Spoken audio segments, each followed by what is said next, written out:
Hello, everybody, and welcome back to the Cult of Cantona. It's PBL here. Thanks for listening, subscribing, and getting involved in general on the Cult of Cantona platforms, our social media at the Cult of Cantona, and also listening on Spotify, watching on Spotify, and on YouTube. Subscribe to us if you haven't already. You can support the show by giving us an old like, subscribing if you haven't already, following on social media, and also by engaging with us on social media. So get involved in the comments, get involved in the chat, and give us your opinions. We really want to hear it. So we've had a bit of time off now over the last week or so, 2 weeks, and we're back. United versus City. This Sunday, and it poses a lot of questions. Firstly, I think it's important to comment on the signing of a new goalkeeper and the ease in which Ruben Amorim and his team have bypassed the goalkeeping crisis, which is exactly what it was. Most football teams, when their goalkeeper's playing badly, he gets dropped and someone else comes in and he does a better job and he retains the spot. Well, United have been struggling for goalkeepers in all of the time I've been a fan, apart from the Peter Schmeichel era, maybe the Van der Sar era as well. But let's talk facts here. In terms of Andre Onono, as he's become known on our platform and in our group chats, etc., I think it's fair to say that he wasn't doing the job that we expected him to do as a Manchester United goalkeeper. Ruben Amorim, in his press conference the other day, intimated that sometimes it just doesn't work and you can have all the talent in the world. And I can well believe that. There were times when playing for Manchester United when Onana seemed like he was the player we wanted him to be. He seemed to be quite a good shot stopper, and particularly under Erik ten Hag, it was more suited. Erik ten Hag's game was more suited, and style was more suited to Andre Onana. You have to feel for him on a couple of levels. Particularly, you'd have to say that moving to the Turkish league, although a good standard league, is not the Premier League. The facts remain, he just didn't. His statistics were unbelievably bad at Manchester United, and it was only a matter of time before he moved on. Personally, I'm quite happy with the idea of a new goalkeeper, and Lammens seems to be a fantastic potential goalkeeper in the same way David De Gea was when we bought him in 2011, I think it was. But the same concerns I had for David De Gea are the same concerns that I now have for our new goalkeeper. He seems like a confident lad.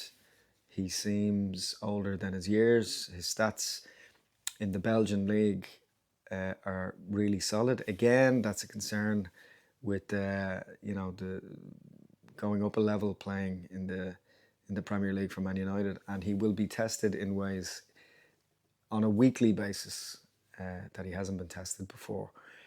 He's a great shot stopper. He's good on the ball. He likes to play out from the back. He's a confident young lad. The only concern really that I'd have with him would be if he has 3 or 4 bad games, because if you cast your mind back to David De Gea when he signed for Man United, he had a bit of a wobbly start, to put it mildly, and it took a while for him to bed in. So I'm a bit concerned about him starting against City on Sunday this weekend, as I feel it's really throwing him in at the deep end, and United have a history of throwing people in at the deep end, which is kind of frightening. To be honest, it's kind of the last game that you'd want someone like him starting. Having said that, I think Ruben Amorim won't start him, just based on his current decision-making processes with the likes of Šeško recently, not starting him straight away, and then, alluding to the fact that he needed time to settle in, that he didn't have a house, and he needed extra time to acclimatise, to the Premier League or whatever. I just know that when you're playing for a club like Manchester United, when we sign players, being one of the top clubs in the world, they should be battle ready, in my opinion. So this idea of, personally, I think Šeško wasn't Amorim's first choice. That's, I think, fairly clear. Because why would you buy, I've said this before, why would you buy a racehorse and then leave it in the stable, for the Grand National? A thoroughbred racehorse and then leave it in the stable. I think sometimes we get forced into purchasing players for fear of your Chelseas and your Man City snapping them up, or your Real Madrids, or whoever. And I think that's a dangerous game to play.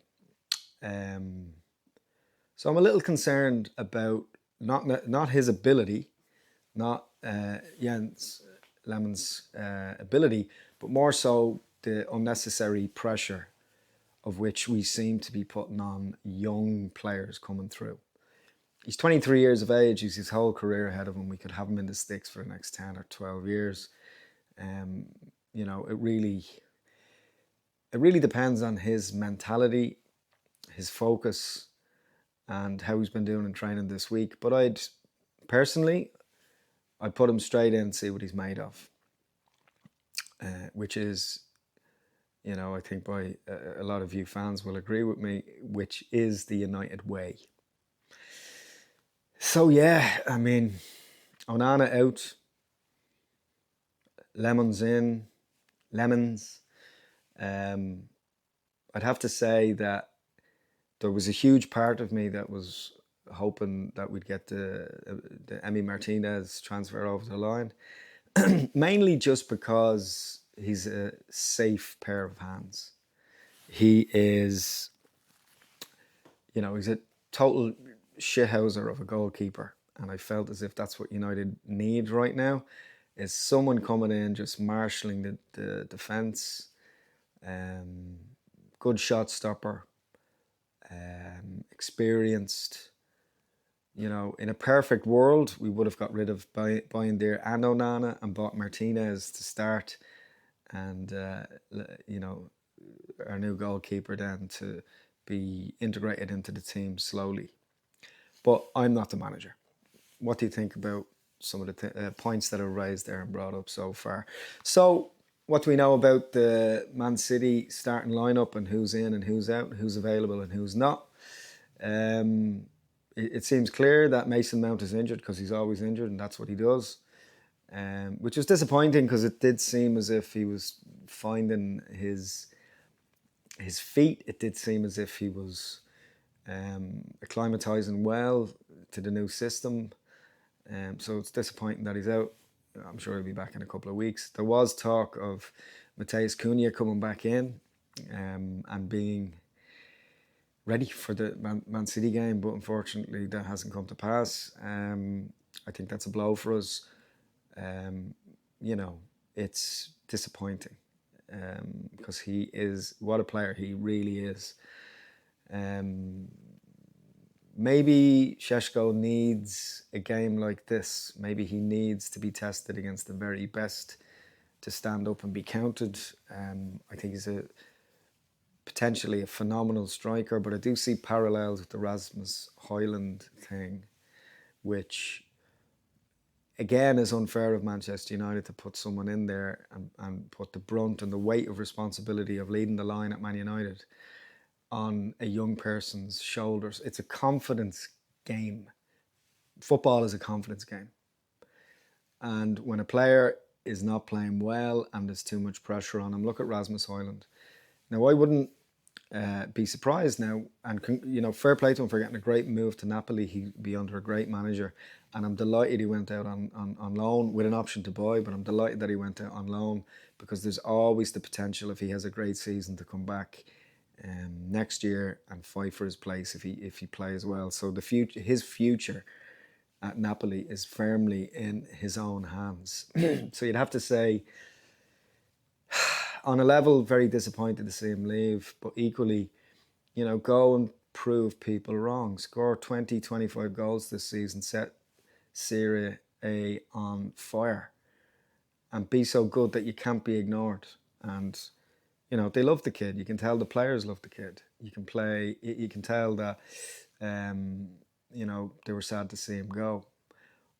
Unlike the likes of Garnacho. Garnacho has been sending out so many mixed responses and mixed statements and social media comments about his time at United.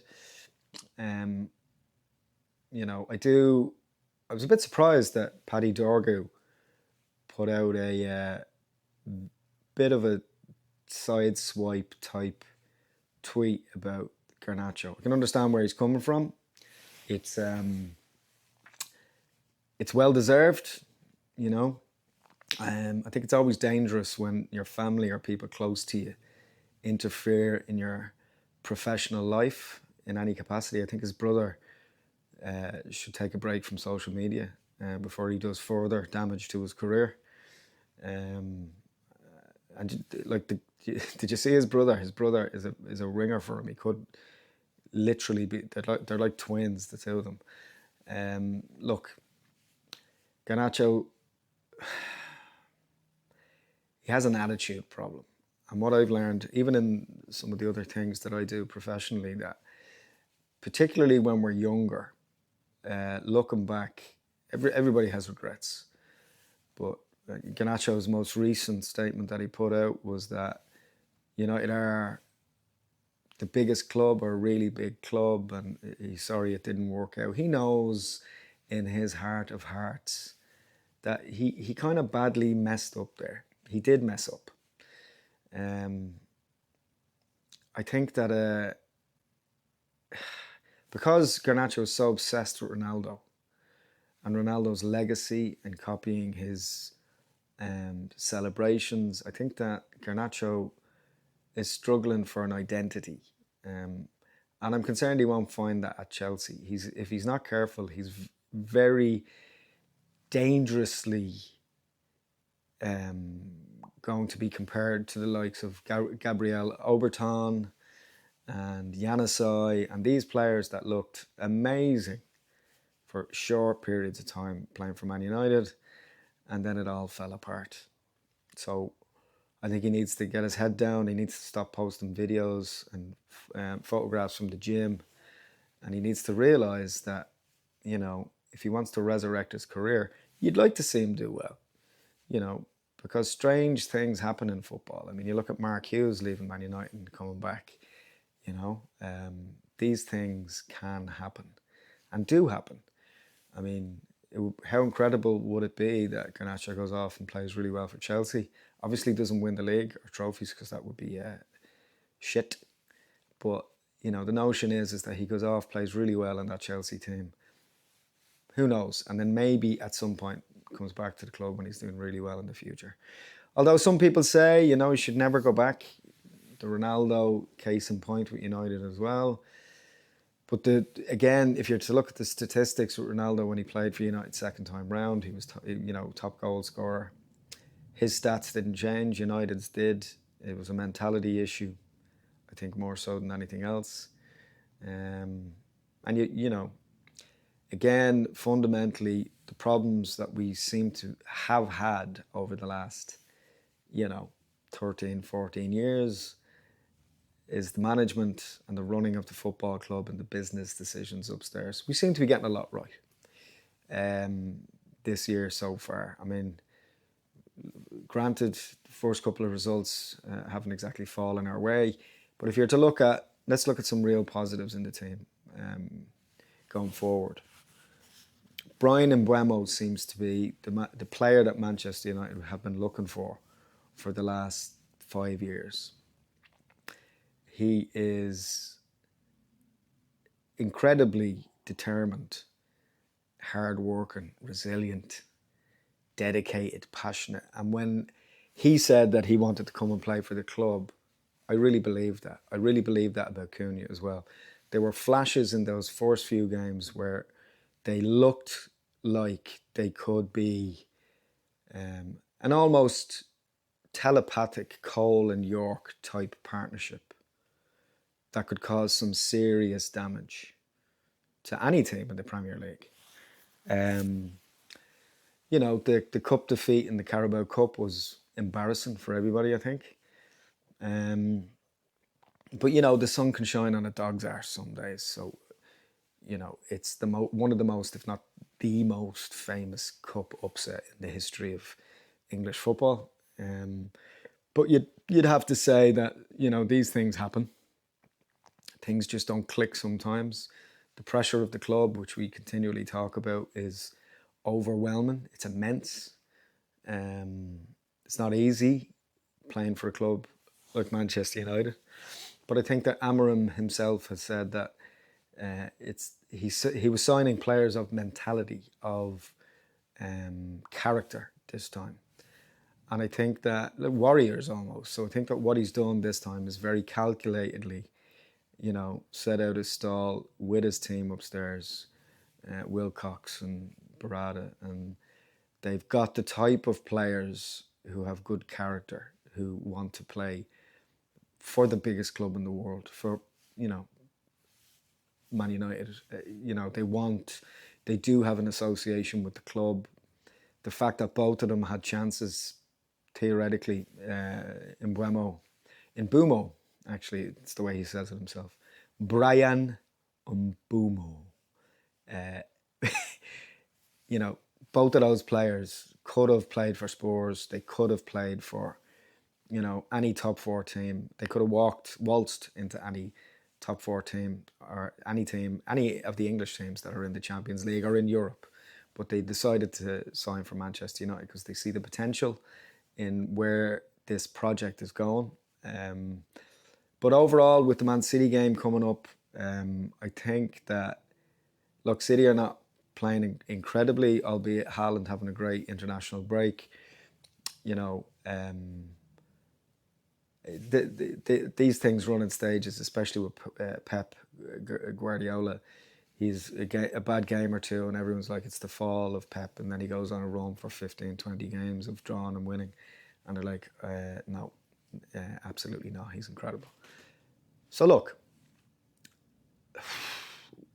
what do you think, what shape do you think, who do you think is going to start against City? What are your predictions? I always try to be reasonably optimistic, based on current form and United being United, so you never know which United's going to turn up. But I would have to say that I fancy a very scrappy 2-1 win with United conceding first. I'd say that Sesko will finally score and Mbeumo will definitely score. So I'm going to say 2-1 to United. Not easy, not an easy game, and not an easy run. I think the next 2 or 3 games will really define Ruben Amorim's future at Manchester United.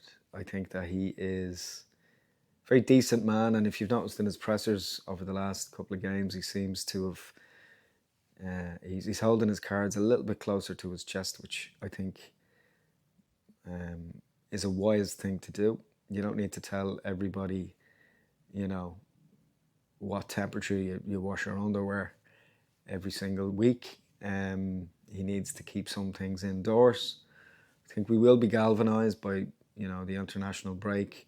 Some players having a bit more time off. Ruben having a bit of time with players that weren't away on international duty. So I fancy a scrappy but encouraging win for United, 2-1. What are your thoughts on some of the things that we were talking about? What are your thoughts on our new keeper? What are your thoughts on the City game coming up at the weekend? We will be back in the studio very soon with some group chat, and do get involved. If you really like the show, if you like what we're about and what we talk about, and like the Cult of Cantona vibe, get involved and become a member or buy us a coffee on buymeacoffee.com/Cult of Cantona. Yeah, we shall see you next time around, and glory Man United. You have to trust your teammates, always. If not, we are lost.